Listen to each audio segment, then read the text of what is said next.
Hello friends, good afternoon. मैं प्रीति प्रजापति स्वागत करती हूँ आपके अपने YouTube channel all in one study point पर।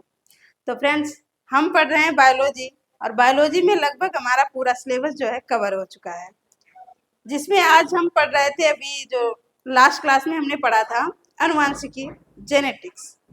इस चैप्टर का आज जो है दूसरी क्लास है और दूसरी क्लास में ही हम पूरा जेनेटिक्स को कवर कर लेंगे। पहली क्लास में हमने देखा था कि जेनेटिक्स क्या है, उसके बाद में इनके पिता किसको कहते हैं और जो मेंडल साहब थे इन्होंने जो प्रयोग किए थे वो कैसे प्रयोग किए थे, उसके बाद में जो संकरण कराया था, संकरण क्या होता है, मोनो हाइब्रिडाइजेशन क्या होता है, यानी कि एक संकरण संकरण क्या होता है, दो संकर संकरण क्या होता है, इस पर हमने बात की थी। आज की क्लास में हम बात करेंगे मेंडल के बारे में कुछ और भी जानकारियां, और साथ ही साथ मेंडल के नियमों पर हम ध्यान केंद्रित करेंगे कि मेंडल के नियम क्या क्या थे और किस प्रकार थे। तो स्टार्ट करते हैं आज की क्लास। मेंडल के नियम के बारे में हम पढ़ने वाले हैं अनुवांशिकी की दूसरी क्लास में। जेनेटिक्स यानी कि अनुवांशिकी के पिता के बारे में हमने बात की थी, किसको कहते हैं, तो ग्रेगर जॉन मेंडल को अनुवांशिकी का पिता कहा जाता है, ये आप जान चुके हैं। अगर हम बात करते हैं मेंडल की और मेंडलवाद यानी कि मेंडल ने जो नियम दिए हैं उनके बारे में, तो मेंडल जो थे इनके जन्म की बात करें तो इनका जन्म 1822 में हुआ था और इन्होंने 1856 से लेकर 1856 से 1856 से लेकर 1863 तक कितना हुआ, 4 और 3 7, यानी कि 7 वर्ष, पूरा 7 वर्ष जो इन्होंने प्रयोग किया था वो काम किया था जेनेटिक्स पर, अनुवांशिकी पर। 7 वर्ष इन्होंने इसमें बिता दिए थे, जिसमें इन्होंने क्या किया था, एक मटर के पौधे को लिया था, फिर उस पौधे के बहुत सारी क्वालिटी यानी कि बहुत सारे गुणों के बारे में अध्ययन किया, जिसमें से 7 जो लक्षण थे इन्होंने 7 लक्षणों को चुना था और इन पर प्रयोग किया था कि एक पीढ़ी में यानी कि संतान कैसी उत्पन्न हो रही है, फिर उसकी भी संतान कैसी है या उसमें कैसे पौधे जो हैं उग रहे हैं, इस बारे में इन्होंने बात की थी। तो इतने सालों तक इन्होंने काम किया, 7 साल तक इन्होंने क्या किया, काम किया, जिसमें मटर का प्रयोग किया था। और वो कौन सी थी मटर थी, उद्यान मटर थी, यानी कि इनके ही गार्डन के जो थी एक मटर का पौधा था। फिर हुआ क्या, मेंडल के उनके कार्यों के लिए कोई पहचान नहीं मिली। कहने का मतलब यह है कि मेंडल ने 7 वर्षों तक कार्य किया परंतु इस पर किसी ने भी कोई ध्यान केंद्रित नहीं किया, यानी कि इनके नियमों पर ध्यान नहीं दिया गया, इन्होंने जो बात कही थी उस पर ध्यान नहीं दिया गया। फिर होता क्या है, 1884 में इनकी मृत्यु हो जाती है। 1856 से 1863 तक 7 साल काम किया और उसके बाद में 1884 में इनकी मृत्यु भी हो जाती है, फिर भी किसी ने इनकी बातों का गौर नहीं किया था।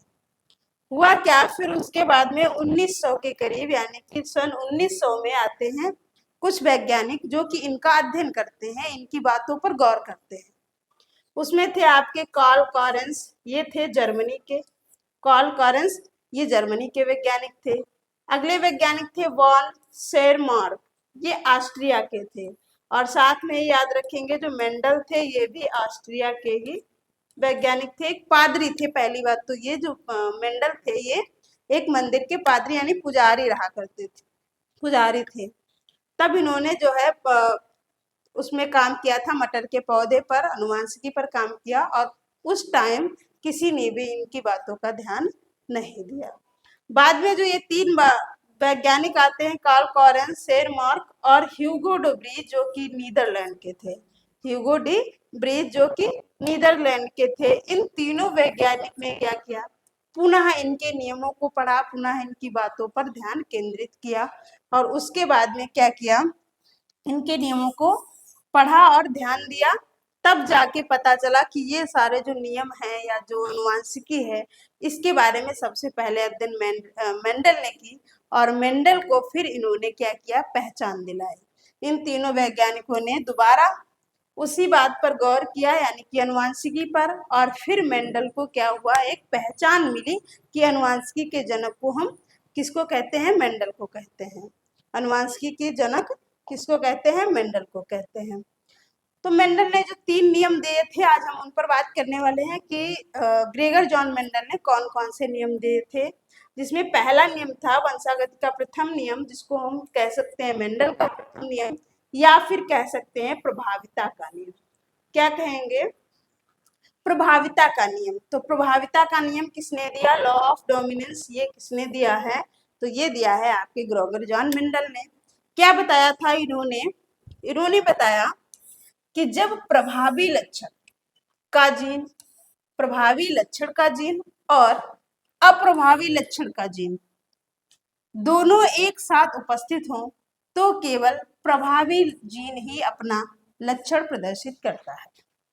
क्या बताया कि जब प्रभावी लक्षण का जीन हो और साथ में अप्रभावी लक्षण का जीन हो, दोनों अगर एक साथ आ रहे हैं तो प्रभावी जीन जो है अपना लक्षण प्रदर्शित करेगा। जैसे एक संकर क्रॉस में इन्होंने क्या किया था? एक लंबा पौधा लिया था जिसको इन्होंने जीन दिखाए टी, कैपिटल टी। ये कैसा था? ये था प्रभावी प्रभावी लक्षण था, यानी ये पौधे का लंबापन को दर्शाता है कि पौधा लंबा था और इसको कहते हैं प्रभावी। ये था लंबा, यानी कि पौधे की लंबाई की बात करें तो इन्होंने कैपिटल टी को दर्शाया प्रभावी एलील से, यानी कि ये प्रभावी लक्षण है। दूसरा इन्होंने लिया था स्मॉल टी, जिसको इन्होंने कहा ये अप्रभावी है। तो अब इनका क्रॉस कराने पर इन्होंने क्या देखा? इसका जो है क्रॉस कराया इस तरीके से, तो कैपिटल टी और स्मॉल टी मिला। इसी तरीके से कैपिटल टी का दोबारा स्मॉल टी से कराया, फिर क्या मिला? तब भी इनको कैपिटल टी स्मॉल टी मिला। अगले कैपिटल टी से स्मॉल टी का कराएंगे तो क्या मिलेगा? फिर से वही मिलेगा, कैपिटल टी और स्मॉल टी। फिर से कैपिटल टी का स्मॉल टी के साथ कराएंगे तो क्या मिलेगा? Capital T small T. अब अगर आप देखेंगे जो कैपिटल वाला टी है ये क्या है? एक प्रभावी जीन है। कैपिटल टी क्या है? प्रभावी जीन है। तो ये तो रहा आपका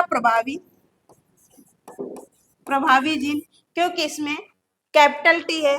अगला वाला भी यहाँ पर क्या है? ये भी क्या है? प्रभावी जीन है। और ये भी, इसमें भी एक क्या है? प्रभावी जीन है। ऐसे ही इसमें भी एक प्रभावी जीन है, यानी कि चार पौधे, इन चारों पौधों में एक प्रभावी जीन, एक अप्रभावी, एक प्रभावी, एक अप्रभावी। तो अब इसमें जो लक्षण है वो किसका लक्षण आना चाहिए? इसमें जो लक्षण आएगा वो प्रभावी का आएगा, यानी कि पौधे कैसे होंगे? लंबे होंगे। पौधे कैसे होंगे? लंबे होंगे। कहने का मतलब ये कि इन्होंने कहा, आपको परिभाषा यहाँ से नहीं देखनी है, परिभाषा यहाँ से देखनी है कि मेंडल के प्रभाविता का नियम क्या कह रहा है कि अगर किसी भी पौधे में प्रभावी जीन और अप्रभावी जीन दोनों एक साथ हैं तो प्रभावी जीन का ही लक्षण दिखाई देगा। प्रभावी जीन का ही लक्षण दिखाई देगा। और इसमें प्रभावी जीन का लक्षण क्या है? लंबा। प्रभावी जीन का लक्षण क्या है? लंबा, यानी कि ये पौधा लंबा होगा, ऐसे ही ये पौधा भी लंबा होगा, ये पौधा भी लंबा होगा और ये पौधा भी लंबा होगा। अगर प्रभावी अप्रभावी जीन एक साथ हैं तो वो जीन जो होंगे प्रभावी माने जाएंगे, यानी कि जो लक्षण दिखाई देगा वो प्रभावी लक्षण दिखाई देगा। यही कह रहा था इनके प्रभाविता का नियम। तो प्रभाविता का नियम क्या है? यदि प्रभावी जीन का लक्षण अप्रभावी जीन का लक्षण दोनों एक साथ आते हैं तो प्रभावी जीन वाला ही दिखाई देगा। ये बात इन्होंने प्रभाविता के नियम में कही थी। अगला नियम आता है पृथक्करण का नियम। दूसरा कौन सा नियम दिया था इन्होंने? पृथक्करण का नियम। पृथक्करण का नियम क्या कहता है? कारक युग्मक बनते समय आधे आधे पृथक होकर युग्मक में चले जाते हैं। कारक का मतलब जीन, क्योंकि मेंडल ने पहले जब ये प्रयोग कर रहे थे तो इनको जीन के बारे में नॉलेज नहीं था, या कह सकते हैं हम जीन जो शब्द है ये इनको नहीं पता था। जो जीन है उनको ये कारक कहा करते थे। क्या कहा करते थे? कारक कहा करते थे, फैक्टर कहा करते थे। जीन शब्द किसने दिया? तो जीन शब्द दिया था जॉनसन ने। तो जब इन्होंने बताया कि पृथक्करण का नियम क्या है, जब भी कोई जो पौधा है उसके संकरण से पहले क्या होता है? युग्मक बनते हैं। संकरण से पहले युग्मक बनते हैं और ये जो जीन है या हम कहें जीन से मिलकर के बने गुणसूत्र हैं वो आधे आधे दोनों अलग अलग बट जाते हैं। क्या कहा था कि जो युग्मक है, जो जीन है वो युग्मक में आधे आधे हो जाते हैं, अलग अलग हो जाते हैं और इसी को इन्होंने कहा था पृथक्करण का नियम। पृथक्करण का नियम क्या बनेगा कि कारक जो है युग्मक बनते समय, ये जो कारक है, ये जो जीन है, ये जब युग्मक बनेंगे तब क्या होगा? आधे आधे हो जाएंगे। जैसे यहाँ पर दो थे और यहाँ पर एक एक करके अलग अलग हो गए, इसको क्या नाम दिया? युग्मक। ये था आपका किसका नियम? पृथक्करण का नियम। अगला नियम इन्होंने दिया, तीसरा नियम था स्वतंत्र अपयुग्मन का नियम। स्वतंत्र अपयुग्मन का नियम, इसमें क्या कहा इन्होंने?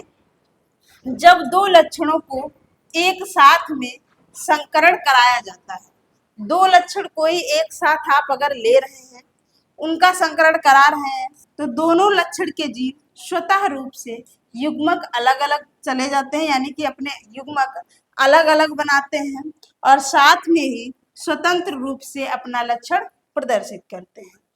कहने का मतलब, अगर दो लक्षण आपने एक साथ लिए, दो लक्षण आपने एक साथ लिए हैं, तो वो दोनों लक्षण के जो जीन है वो अपना अपना लक्षण प्रदर्शित करेंगे।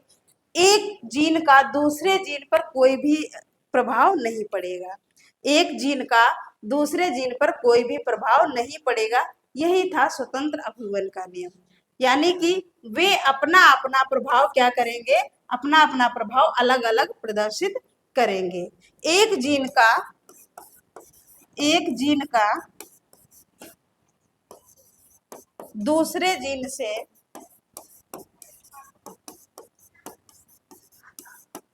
प्रभाव नहीं पड़ेगा, या हम कह सकते हैं एक जीन का दूसरे जीन पर